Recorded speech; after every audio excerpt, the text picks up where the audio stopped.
So next we have the pH change as the cause of tooth decay, कि जो pH के change होने से टूथ डिके कैसे होते हैं।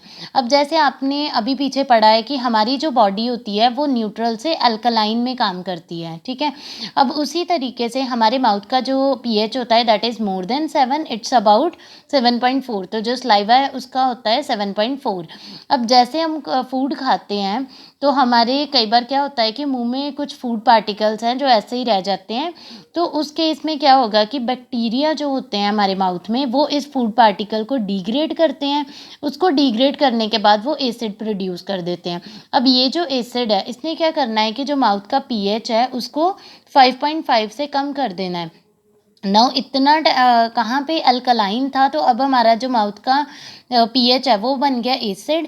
तो ड्यू टू दिस जो हमारे टीथ का इनेमल है, अब जैसे टीथ के इनेमल जो होता है सबसे हार्डेस्ट पार्ट है, जो वाइट वाला पोर्शन हमारा टीथ का है ना सबसे बाहर, that is the hardest part in our body. तो ये बना होता है कैल्शियम फॉस्फेट का। तो ये एसिड जब इसके साथ रिएक्ट करता है तो इसने क्या करना है, इसको करोड करना स्टार्ट कर देना है। मीन्स ये इसकी करोजन कर देगा और हमारे जो दांत है वो ख़राब होने स्टार्ट हो जाते हैं। तो इस केस में हम इसको कैसे प्रिवेंट कर सकते हैं? It is advise to clean the mouth. एक तो हमें बोला जाता है कि खाना खाने के बाद अपना माउथ प्रॉपरली क्लीन करना है। Second, use toothpaste which are generally basic.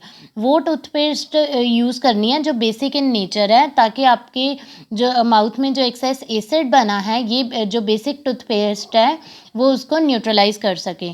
तो it neutralise the excess acid and prevent the tooth decay. So the next one we have self defence by animals and plant through chemical welfare. अब जैसे कुछ plants हैं या animal है वो अपना defence mechanism कैसे यूज़ करते हैं न्यूट्रलाइज करने में।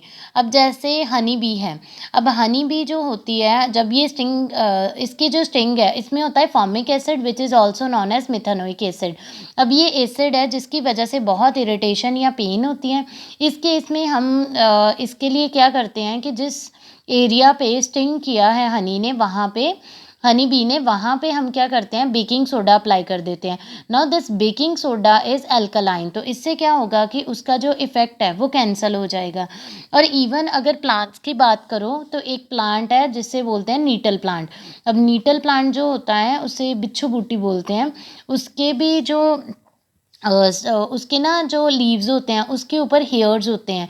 तो अगर एक्सीडेंटली आपके वो टच में आ जाए, मीन्स आपके स्किन पे टच कर जाए, तो आपको पेनफुल या बर्निंग सेंसेशन होती है, बिकॉज उसमें भी क्या होता है फॉर्मिक एसिड।